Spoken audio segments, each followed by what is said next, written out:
has got a Future Space Professional Scholarship Program, and it is for those of you college students who are in your junior or senior year, going to be in those years. And the purpose of it is to encourage students with diverse backgrounds, skills, and experiences to pursue STEM education as a foundation for future service as a space professional in industry, government, or the U.S. Space Force. So if that sounds like you, then I would encourage you to go to the SFA website at ussfa.org for more details, including, I believe, that you can download an application there, and the deadline is May the 1st. So if that applies to you, hey, there's some money out there for you. Go for it. We'd love to hear from you. Hey, the other thing I thought I'd mention, because it kind of bridges into our first guest here, is space. I found this headline: Space Launch Delta 45 breaks records and remains the world's busiest spaceport in 2024. So what I found was the Eastern Range, which is the Cape Canaveral Air Force Station and all the launches that happen out there, had 93 launches last year. And combined with the Western Range, that was a world record. And in fact, the year before, in 2023, was also a world record. So 2024 beats 2023. And an interesting tidbit was, prior to 2023, the record was held by the Soviet Union in 1982. Was the record there. So interesting to see what's happening out at the Space Center. And with that, I'm going to bring in our first guest, who is Jamie Draper. He is the director of the Cape Canaveral Space Force Station Museum. And I'm super excited about this because the museum and the artifacts that Jamie curates there traces the entire history of the U.S. space program, and particularly the military side. So, Jamie, welcome to the Space Power Show. Well, thank you. Thank you. I'm glad to be here. Glad to be on. Yeah, it's awesome. So we can see some cool stuff behind you, and we'll get to that in just a second. But I'd like to get to know just a little bit about you, Jamie. So we did talk a little bit the other day, and as you know, I'm a super big space geek, so I was nerding out about everything. But one thing I didn't ask you is, how does a guy like you actually get to be, director of a museum like that? Kind of, what's your path? What's your background in history? Well, it's an interesting path. It's very non-traditional. So I've been a history geek my whole life.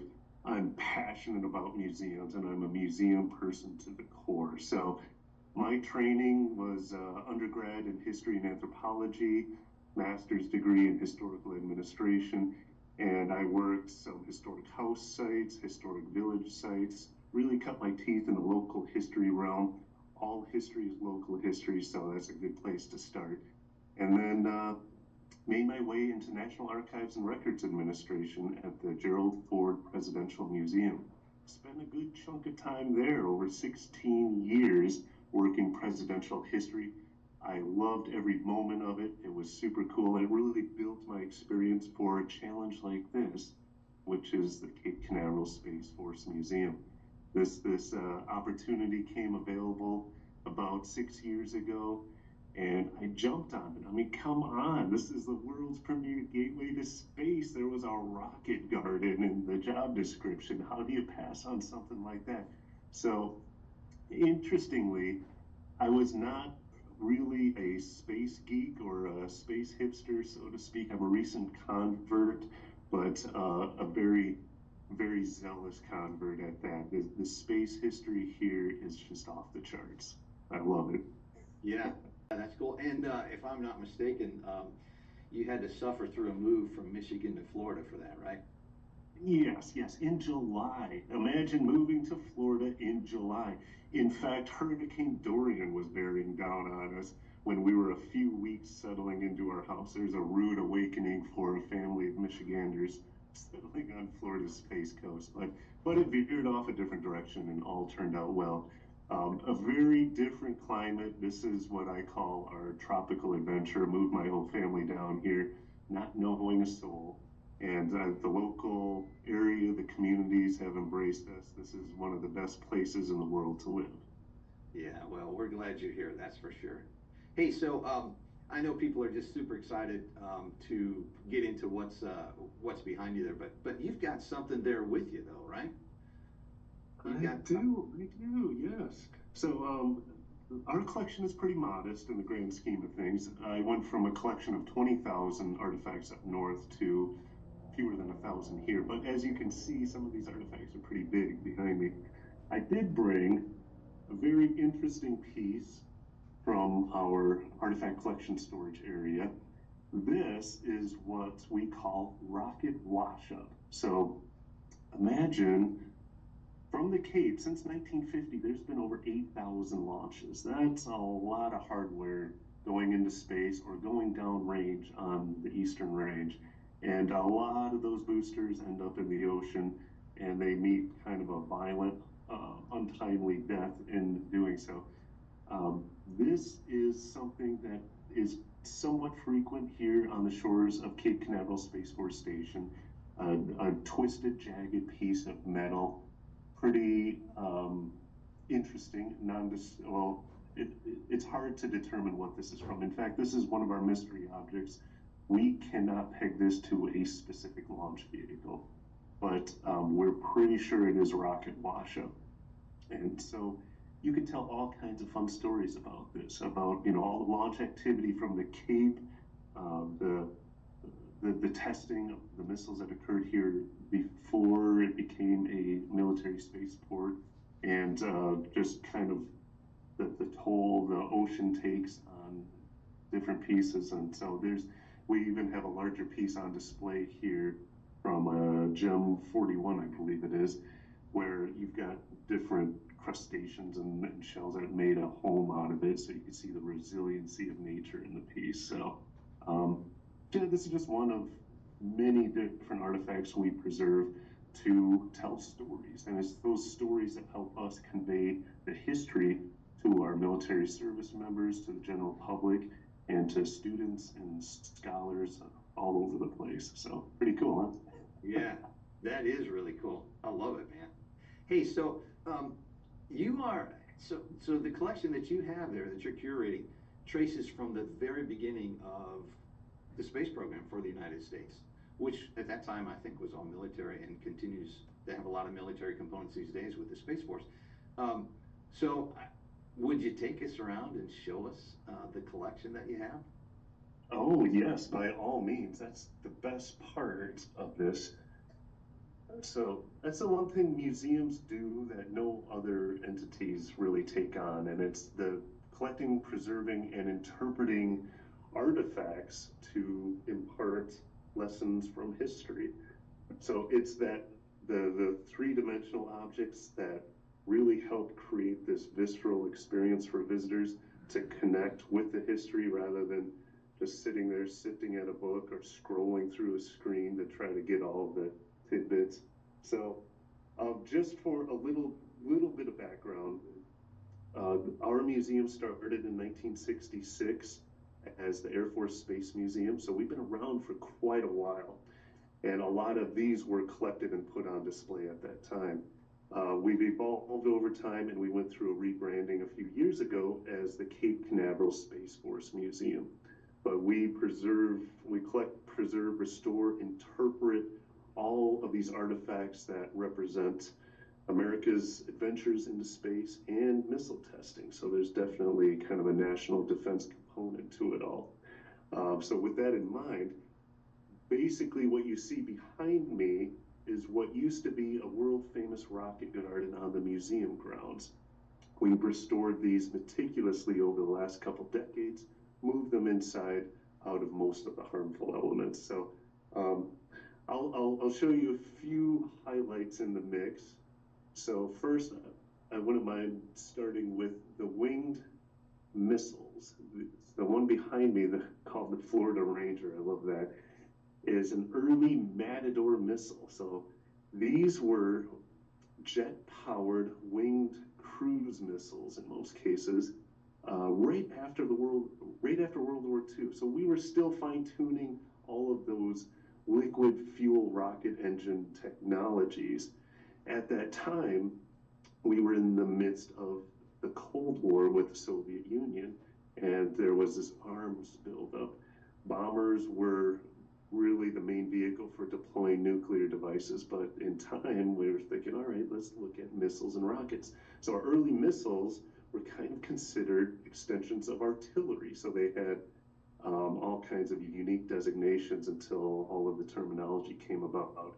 But the Matador behind me is one of the earliest. It's 1950s jet-engined missile technology. Kind of looks like a pilotless fighter or bomber, and that's kind of how they presented them. So how was that launched? I love the up close look here. I mean, was that like carried on a plane, or is it launched from a rocket, or well, that was before the rockets, right? So how did that work? Yes. Good question. So these were launched from a stationary position. This is a surface-to-surface missile. You see that red thing on the back? That's called a RATO, or Rocket Assist Takeoff Jar. So that was a solid fuel rocket. Just think of like a big firework, essentially. That thing would fire hot and strong for 3 to 5 seconds and would launch that missile up to altitude and speed, drop off, and then the jet engine for this missile would carry its payload to target. And these were tactical missiles, so TAC missileers operated these. There's the Matador and the Mace back there that I could point out in a little bit that succeeded it. But this was the technology available at the time. So we had medium range, short range, medium range, long range missiles that were kind of similar to the aircraft that were deployed at the time at those different distances. And these were all nuclear tipped when they were deployed, but out here, they were only tested as vehicle tests until they worked out all the kinks and they deployed these. So the Matadors and then the later Maces were deployed in West Germany and Japan, pointed at our adversaries during the early years of the Cold War with nuclear tip. And it's crazy, yeah. Yeah, it is. Let me ask you a question. I'm not sure if you know the answer to this one, but why the Cape? I mean, why pick the Cape to? Yes, well, that is one of the biggest questions we get. Back in the 40s and into the early 50s, a lot of the missile testing was taking place out at White Sands Proving Grounds out west in New Mexico. There was an incident with a modified V2 that flew over the border and crashed and exploded in Mexico. Mexican government didn't quite appreciate missiles flying over their border and exploding.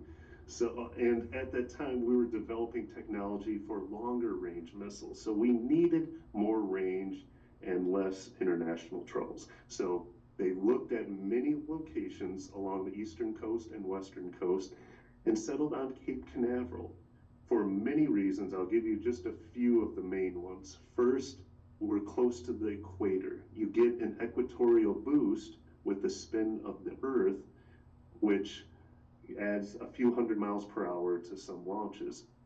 That equates to less fuel, more payload, so there's definite physical benefits there. One of the main reasons, though, is we're launching over the ocean instead of populated areas.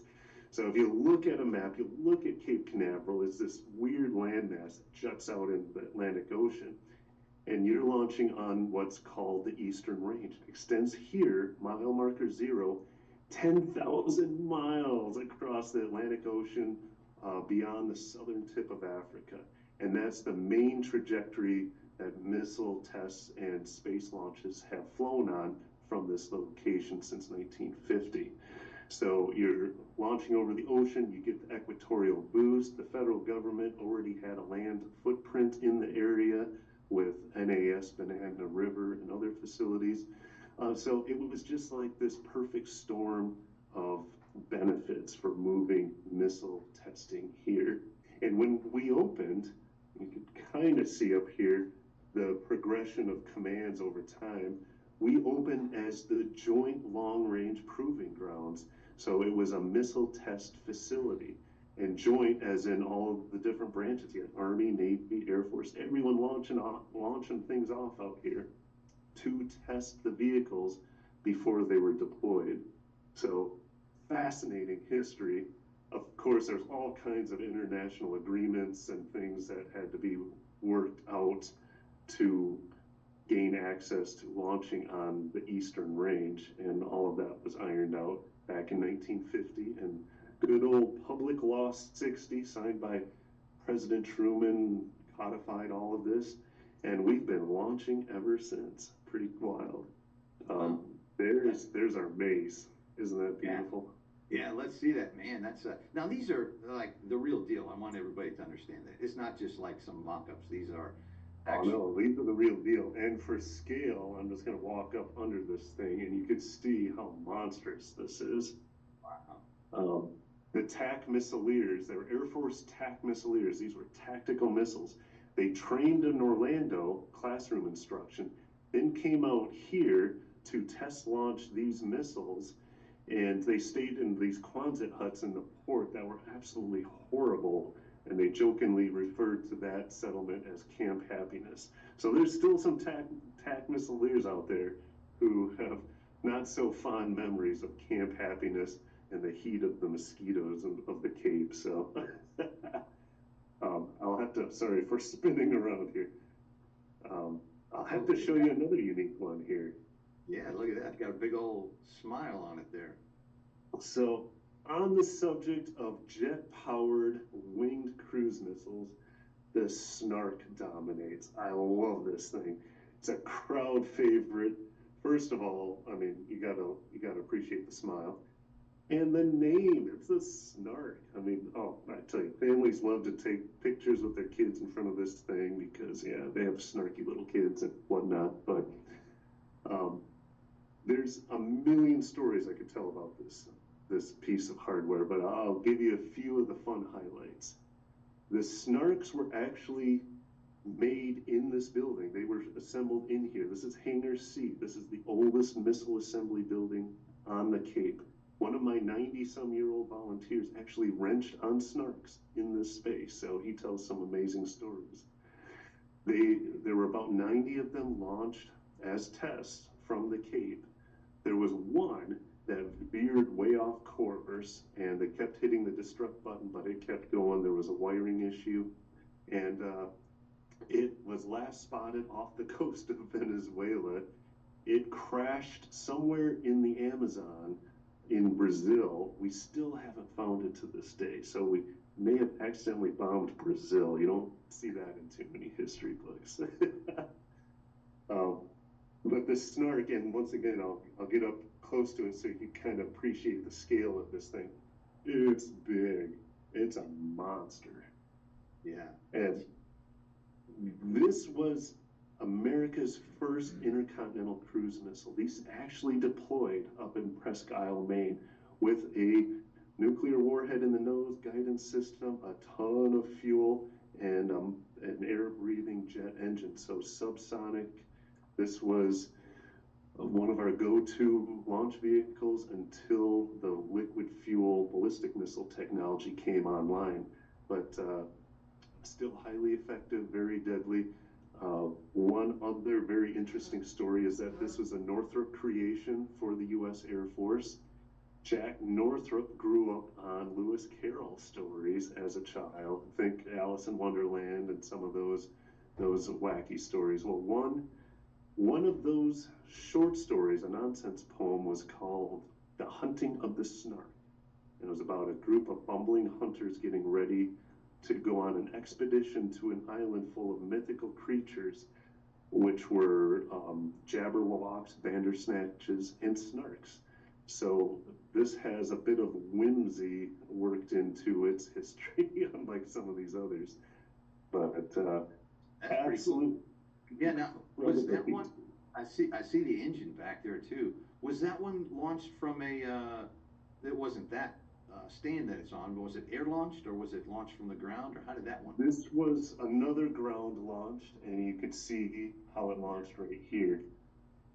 It actually launched with two, because it's so huge. They used two larger radar jars to launch this from a stationary position. Some of them that they launched here from the Cape, they actually returned and landed on skids on our airstrip, which assumed the name skid strip. So our airstrip out here is called the skid strip because of this 1950s era program. And when I say land, I use air quotes on that. They were just controlled crashes on that airstrip. But, you know, it's the trial and error of the period that we've got. That's one of the big themes in here among all of these pieces, because we were a testing ground, we were a proving ground, and it all started with a lot of these winged jet engine, seemingly aircraft, but early missiles. So, And that was, what was that's the era cool. for that? So the Snark was 1960s, or was that still in the 50s? Still 1950s. I think their deployment may have gone into the early 60s, but very briefly. Once this big silver thing behind it came online, it made it instantly obsolete. So the Snark would take hours to carry a nuclear warhead to enemy shores back in the early years of the Cold War. This Atlas ICBM next to it was our first intercontinental ballistic missile, so ICBM. That would take the same warhead in a re-entry vehicle like this right here, minutes to reach the other side of the planet. So you go from hours to minutes. Ballistic missile technology changed the game during the Cold War. Pretty wild. And in fact, that takes us into my little ballistic missile section right here. Wow. So pretty wild. While the winged cruise missiles were going through their testing phases out here, the liquid fuel rocket technology was being refined and developed, and then those tests started to take place out here too. And so you see these checker patterns, the bright red color on the Snark. These are test paint schemes. These are not the tactical paint schemes. So when you go to most museums, you'll see all of these in OD green or something like that to kind of shield them from view of enemy forces. But here it was vivid colors and checker patterns, so our spotters can make sure they're doing their pitch roll and yaw just fine and all of that, and because this was testing grounds, proving grounds. We've got a few bad boys right here. This one with U.S. Army on it, that is a Redstone short-range ballistic missile. So that's our first ballistic missile right there. And it's still pretty good size when you see perspective here.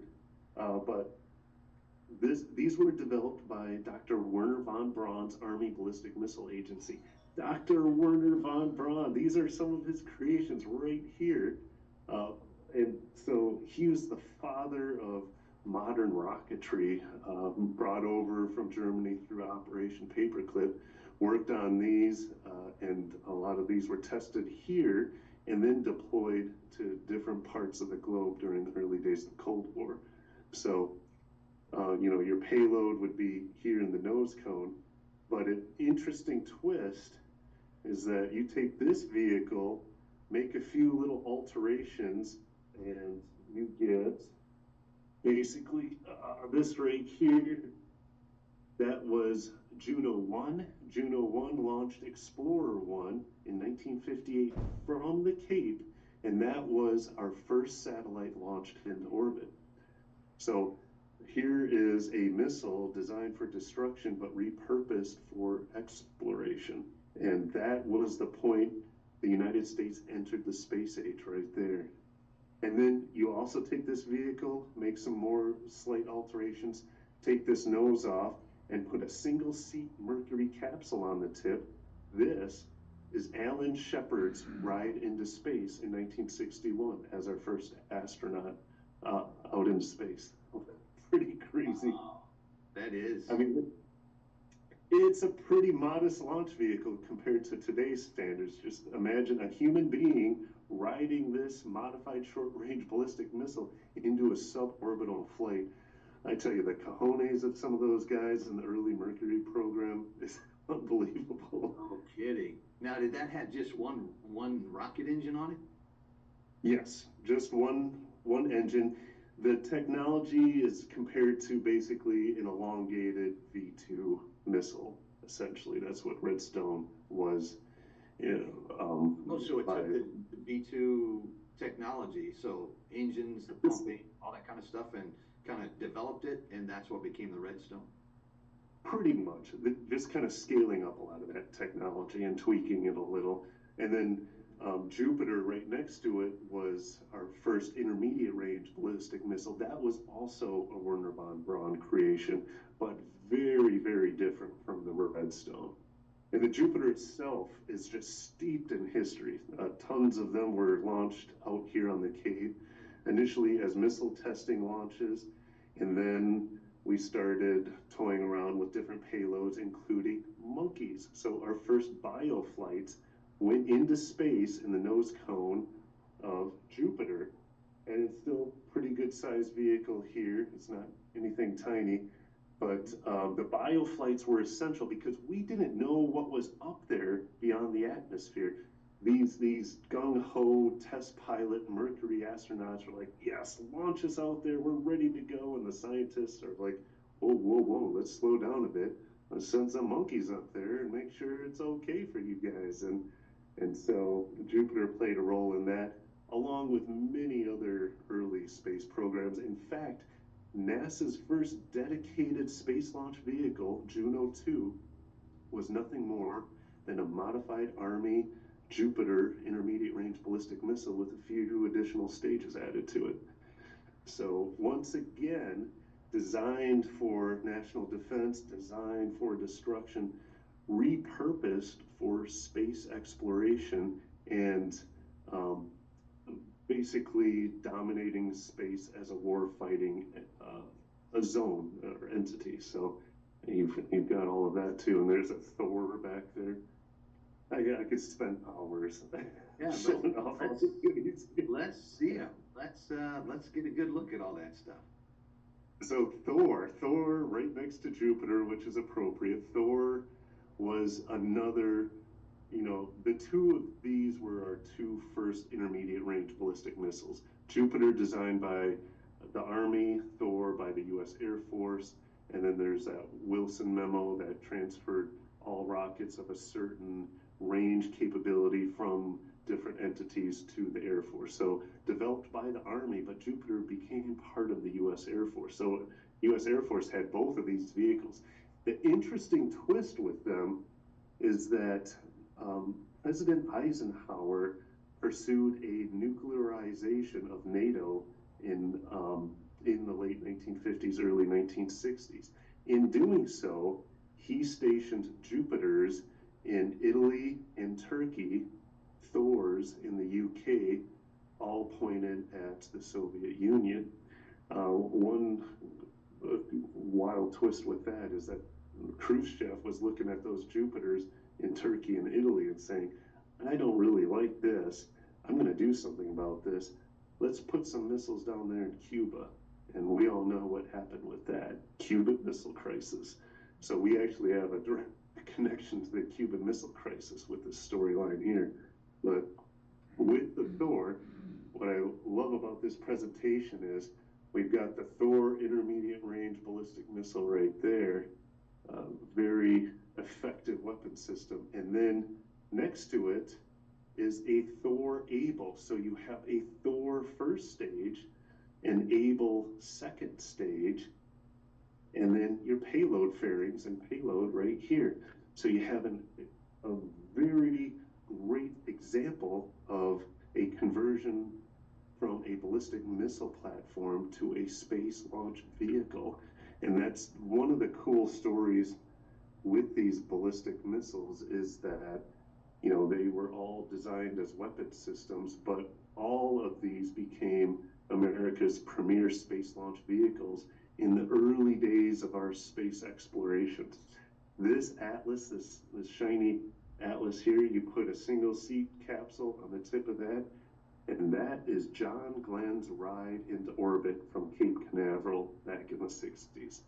Wow. So all of our early space milestones occurred on the shoulders of military ballistic missiles. In fact, it's argued that the first American space launch vehicle dedicated solely to the pursuit of exploration was the Saturn I and Saturn 1V launch vehicles. But even those had a first stage composed of Jupiter and Redstone elongated fuel tanks. So it's, you know, we don't get to dedicated space launch for exploration for quite some time. And Is that think about this. Can I ask you, before you walk away from the Atlas over there, is that the actual launcher that it was on as well, or is that just a display way of displaying it there? Good question. This is a transporter. So some of the missiles in here are resting on transporter launchers. Some are just on transporters. This is an original transporter for the Atlas missile. So one thing that makes our collection unique and sets it apart from many other aerospace museums is that we preserve a lot of the supporting hardware that goes along with the missiles. So in most cases, you'll find just the Atlas on display with a certain payload for representation of its capability as a missile or a space launch vehicle.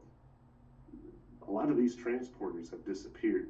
This transporter would essentially back the missile up to the gantry, and the whole thing would go into the vertical position. The vehicle would lock into place, and then the transporter would lower back down and get towed away. So there's a bunch of cool stories around that. And also this Thor that I showed you, you can see it's also sitting on an original transporter, which is exceptionally rare. You don't see too many of those. So just a fun little twist to our collection here. There is one other one. Oh, the mace I showed you a little bit ago is actually on a transporter / launcher.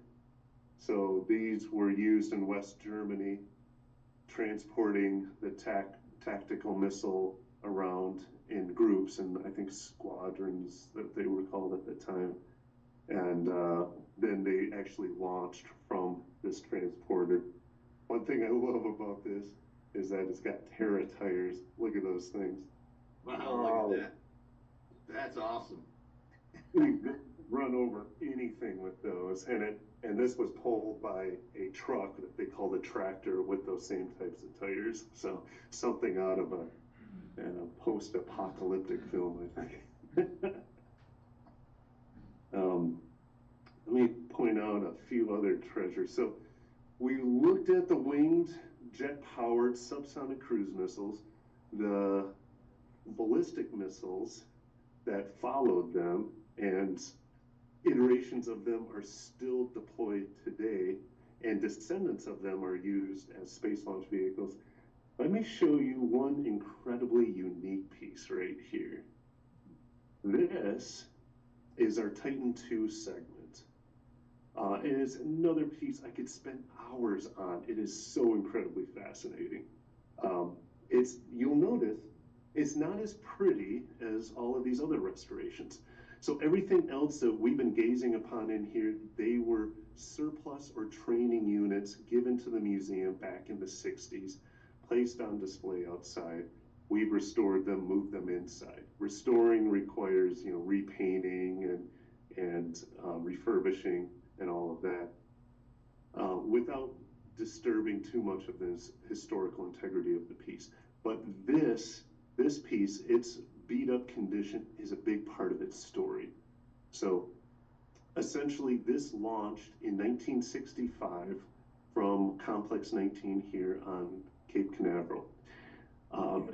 It's the upper half of the first stage of a Titan II that was modified to carry astronauts into space. So we have a Gemini training capsule right there. That's a 2-seater capsule. That would have been on top of the second stage that was on top of this. So it launched into space. It launched astronauts Conrad and Cooper into orbit. They set the duration in space record of 8 days.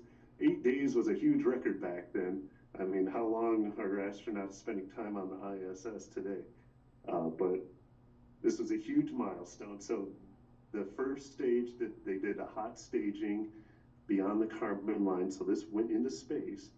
separated, came down, slammed into the Atlantic Ocean, ripped in half. So the lower half of this with the engines tore the guts out of this and sank to the bottom of the ocean. This miraculously picked up an air pocket and remained afloat. The Navy came by a few days later, picked it up with a destroyer, hauled it in. Since then, it's been on display in Baltimore, in Dayton, Ohio, in Huntsville, Alabama, and 2 years ago, we brought it from Huntsville back home to the Cape, where we prominently display it as one of our top tier artifacts. Wow, look at that. That's awesome. You can still see United States emblazoned on the side if the light hits it just right. Yeah, that's cool. Can we see like the back of it? Can we see where it? Yeah. We'll go around to the other side. So there's many things that make this a historically priceless artifact, but the number one reason why it's completely irreplaceable and absolutely amazing is that think about all of our early astronaut launches: Mercury, Gemini, Apollo.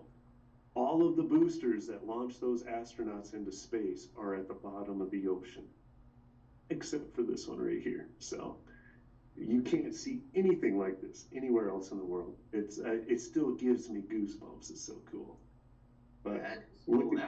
That was like from a launch in the late 60s, yeah? 1965, yes. So the Gemini program is sometimes referred to as the forgotten middle child of the early space programs, where you had all of the excitement around Mercury, of us first getting into space. Gemini was us learning how to work in space, all leading up to Apollo, which was to get us on the moon, and that was Kennedy's famous Rice University speech of, we choose to go to the moon not because it's easy, but because it's hard. So this is from all of that excitement of the early Cold War space age, and you could see the violent tear in the booster when it's separated in half, and it's just a shell. The fuel tank and everything is gone, but this is one of those tangible, visceral connections to our early Cold War space race days that we just can't find anywhere else.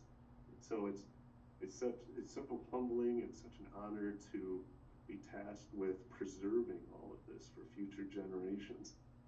Incredible stuff right there. That's amazing stuff. We got just a couple minutes left, Jamie. I wondered, so a little bit about the museum. So I know that the museum's actually on the Cape Canaveral Space Force Station, so it's on an active Space Force base.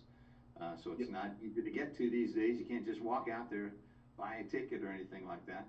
But give us a little detail about how someone could visit the museum if they're in the area. And also, I'm really interested in what are your plans for the future? I mean, the Cape continues to be the center, really, of the world's launches. When you look at how many launches, how much is happening there, both from a civilian side, but particularly of interest to us on the military side. I'm interested in what your future plans are for the museum. Sure. Well, a little bit about our current operation. So we operate we maintain about 30 facilities out here on the Cape.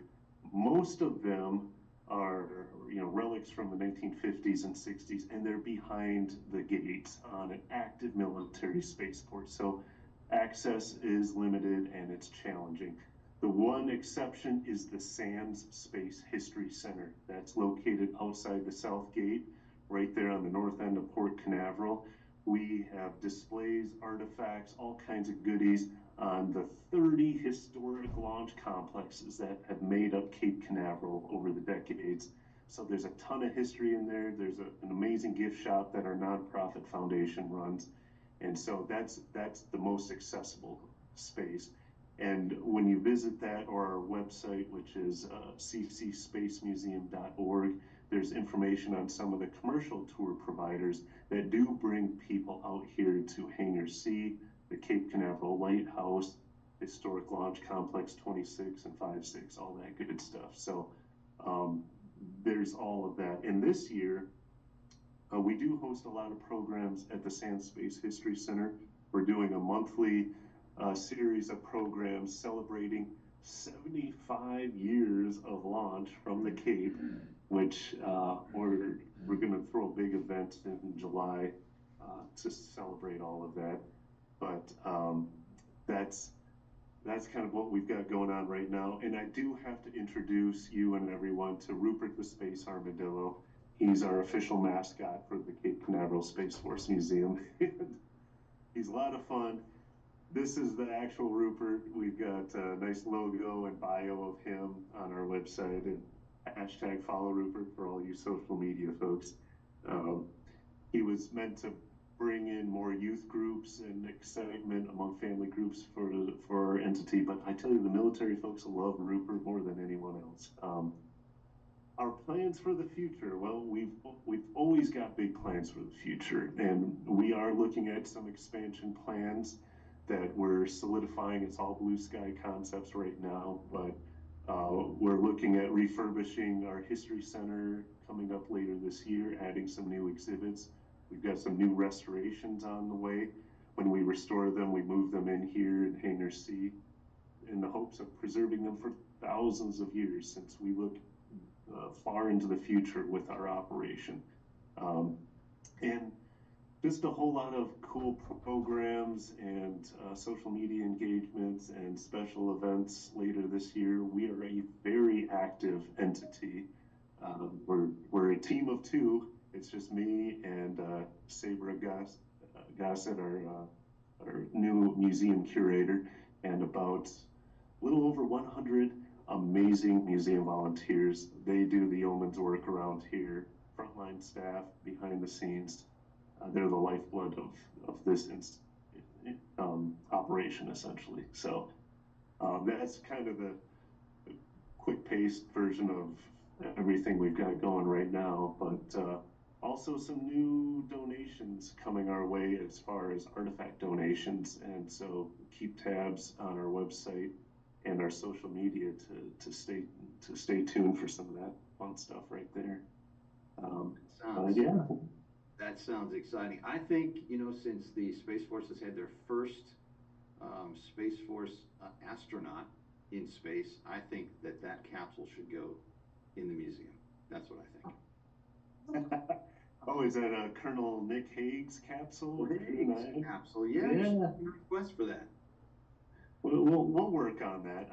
I had the pleasure of taking him around the History Center and introducing him to Rupert the Space Armadillo before his mission. So one exciting part about all of this too is that we are intimately linked with the U.S. Space Force. We're a part of that overall heritage program. And Space Force is setting new milestones and making history out here every day. We're trying to capture that as best we can with our research and accumulation of artifacts. So yeah, we are looking at capsules and some CubeSats, and hopefully get some spacesuits to add to the collection here in the near future. I think that'd be outstanding. Maybe we can have you back on the show before the 75th anniversary. Yeah, I'll help you promote that a little bit. Yeah, that'd be good. Jamie Draper, everyone. Jamie Draper, the director of the Cape Canaveral Air Force Station Museum. Super excited about that. Hey, we've got our second guest. I'd like to profile people in SFA, so people that do the hard work behind the scenes, and I've got one of them as my next guest, and she is the director for communications. So she has all the social media plans, which is a tangled web. I've tried to have her help me unravel it a little bit, but I thought you would enjoy getting to meet her. So here she comes. Her name is Karen Lowry.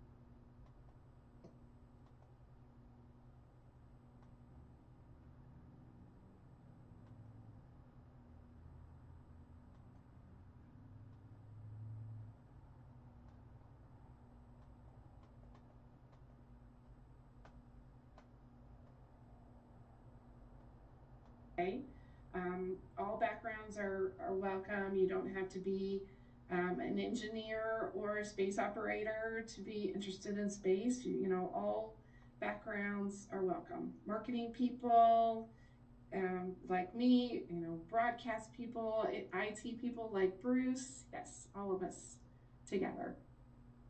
Excellent. Thanks for coming to the Space Power Show, Karen. We Yes. appreciate it. Thank you for having me. Karen Lowry, Communications Manager for the Space Force Association.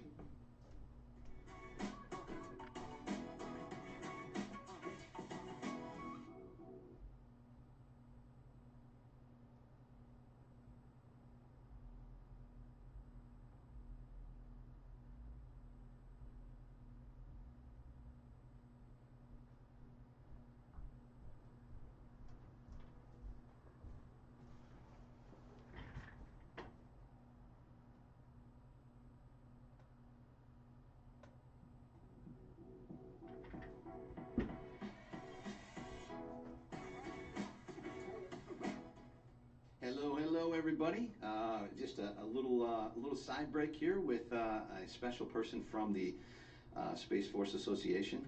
I am with Karen Lowry. She is the Communications Manager for SFA, and I thought it'd be very interesting just to get to know her a little bit, and also what kinds of things we use, what kind of social media, and kind of how it all hangs together for SFA. So, Karen, welcome. Thank you. Pleased to be here. Yeah, it's very nice for you to take some time.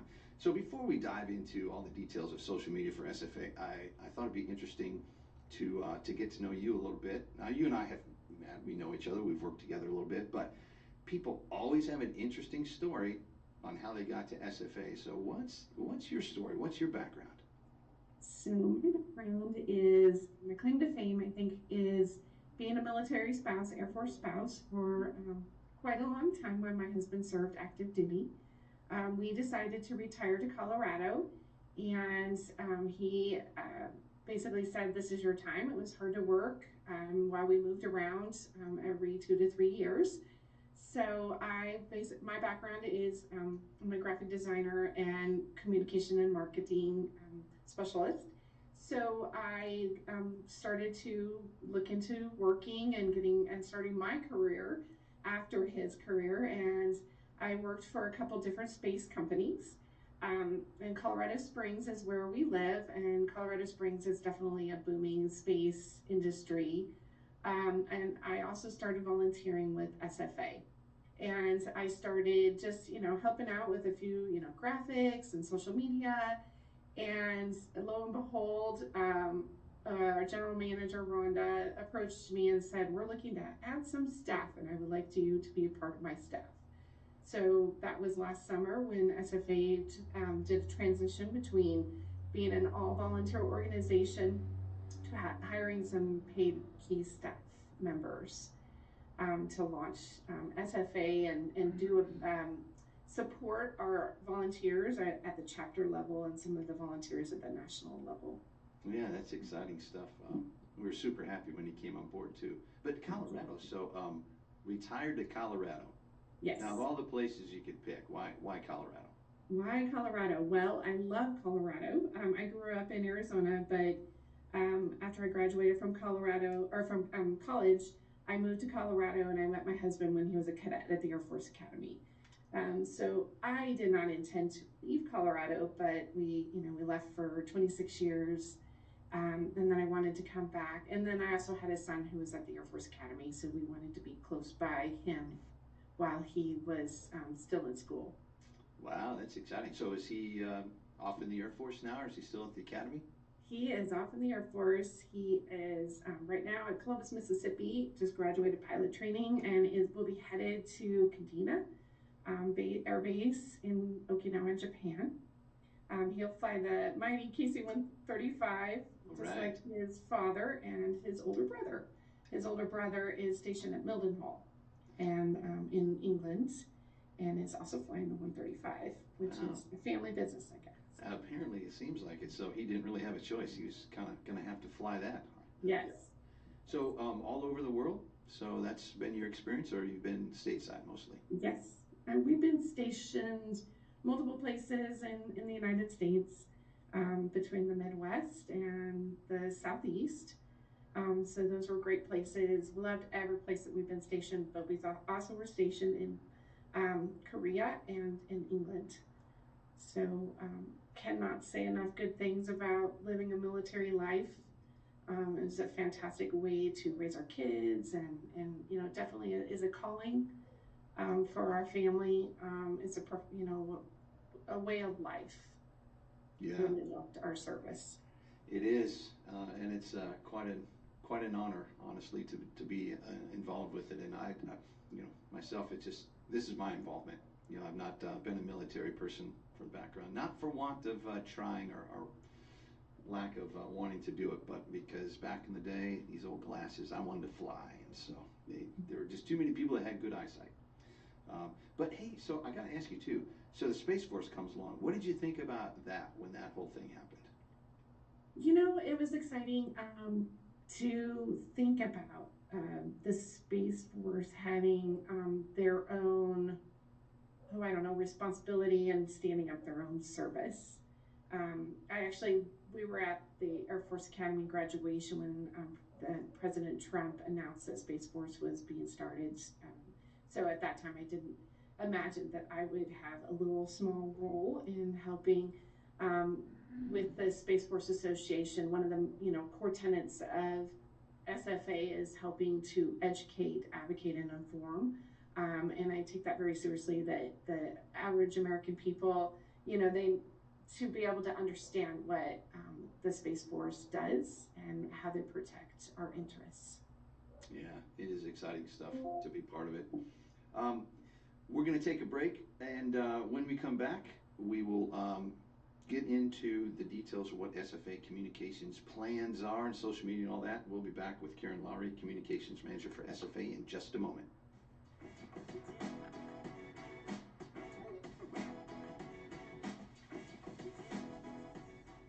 And we're back. We're here with Karen Lowry, Communications Manager for SFA. And Karen, so got a little bit of your background. It's always interesting. Everybody has a story how they got to SFA. You've got a great one, and you're there in Colorado. But you are the Communications Manager for SFA. And I know that you have been super busy since you came on this past summer and continue to be crazy busy. But tell us a little bit about kind of like the all of the social media or communications properties that SFA uses, and maybe a little bit about each one and how they're used. Okay, I will. Thank you for giving me that chance. So I will start off first with our flagship, which is the SFA Space Power Magazine. That is a publication that we put on our website as well as get out and through our social media channels. It is done roughly quarterly with a couple of special issues. We focus on, each issue has a different topic and theme between space power. The next issue that is coming up is innovation and small business. And then in the summer, we will do one that is focused on STEM education. The fall, we do another one that is focused on small satellites and launch. And then ending the year with our pre-Space Power Conference issue. So it's a big publication. We welcome submissions from people who are thought leaders, who they can write op-ed pieces. Plus we have some regular columnists who are writing. We have a few guardians who contribute kind of about guardian culture. We have some SFA volunteers that also contribute on a regular basis. So we welcome submissions for that. We have a wide readership of that magazine. And then all of our channels are kind of interrelated. We have some social media channels. Our biggest one is LinkedIn, which seems to be our biggest following. We have more than 40,000 followers in our social media channels. And so they're active and vibrant, good way for people to get connected. If you're interested in space, start following Space Force Association and our social media channels. We also have Facebook, Instagram, X, And then we also have a YouTube channel, which is pretty exciting. We upload videos that are taken from our Space Power Conference, as well as individual interviews that our CEO does with various leaders across Space Force and industry. And then that'll take me to some more interviews where we are also on Spotify with the Space Power Podcast, and as well as this, the Space Power Radio Show, which is new and exciting because Bruce does a great job of finding some really vibrant, interesting people to appear. Yeah, yeah, that's a lot going on. Yes. I'm curious though on the SFA magazine. So you have one coming up on small business. So Yes. what is that? I mean, how do you decide? What kinds of things to talk about, and what the focus will be. Like using that as an example. So how did that come to pass? That hey, we're going to focus on small business. So we have a guest editor. I am the editor for most of the issues. This issue is going to be a guest editor, Dolores Lowe. She has a depth of experience, and so she is um, basically cultivating some different industry partners as well as small businesses to appear in the magazine. So we will have some exciting new people that will be featured in that issue. And then it basically, it's content driven, for contributors, if people who want to have something that they would like to talk about and write about, we welcome the submissions. Yeah, and so just as a side note to people that might be listening, I know it's fairly open at this point. It's not real structured, like you have to have certain qualifications. I think it's just an interest in the Space Force and Space Force Association. Do they reach out to you directly, or how does that work? Yes. I usually send an email out in our social media channels as well, and through our membership for content submissions. But we do have a form on our website. If people have something that they've already written that they would like to submit, they could submit that. And then we have some editors that will go through, we review it and do some light editing as we need to, and basically check it out and see if we want to feature it in our magazine. Yeah, exciting. You mentioned the website. Maybe talk about that. That's kind of a big deal. I mean, I think our website's great, but yes, we have a fantastic web team that has revamped our website. Actually, shortly after I came on board with SFA, it was already in motion, and thanks to Bruce and the web team for getting that going. We're pleased with what it looks like. Of course, websites are always dynamic, evolving as they go, and so we're check it out, and we'll see. We'll be making different updates and things like that. But our news page is a pretty exciting page where you can find direct links to our magazine, to our YouTube and our Instagram feed, as well as some featured articles. Yeah, that's exciting stuff. And just as a note, it's ussfa.org is the website. U.S. Space Force Association.org, ussfa.org. Yeah, that's super exciting. I love our website. Even though I've seen it a million times, I just love the animation and the cool space stuff that's on it. Yes. And I always do, something, I always do look for the SFA magazine. And you know what I really like about it? I like the flip book feature. I do Where too. you right on the website, you just kind of click it, like it's like a little book and it flips pages. I absolutely love that. I don't know why, but I think that's a great little feature.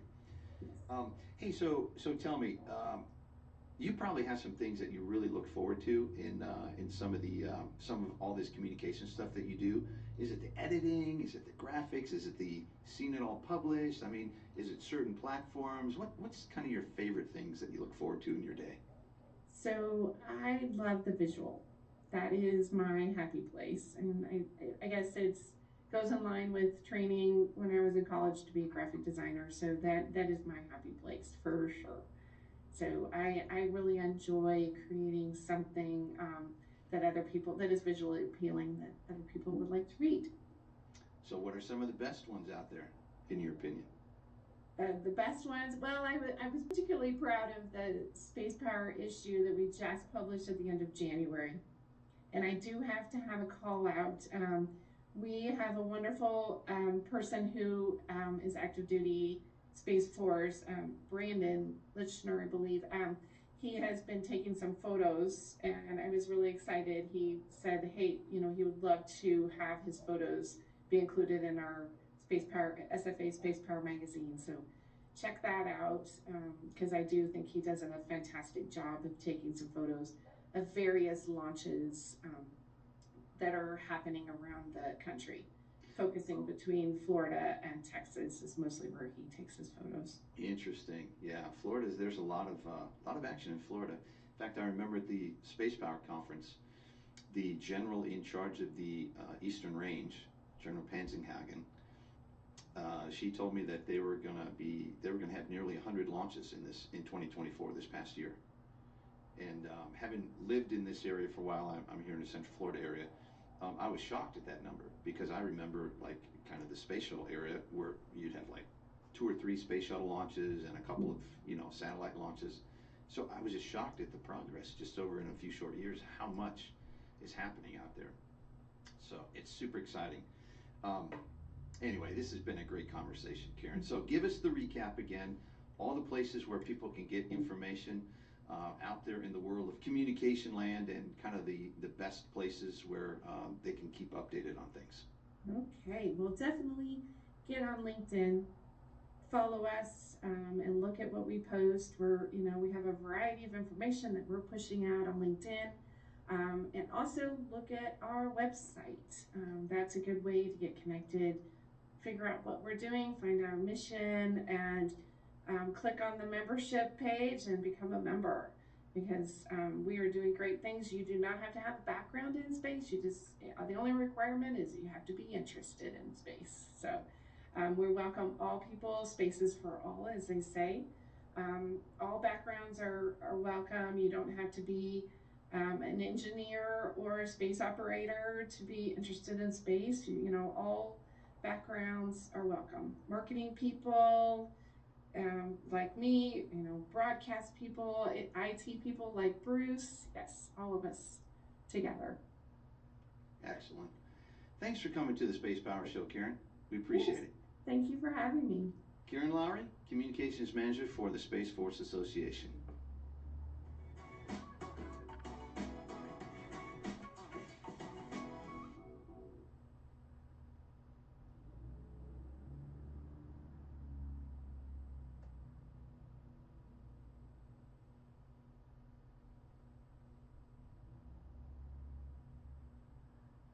Thank you.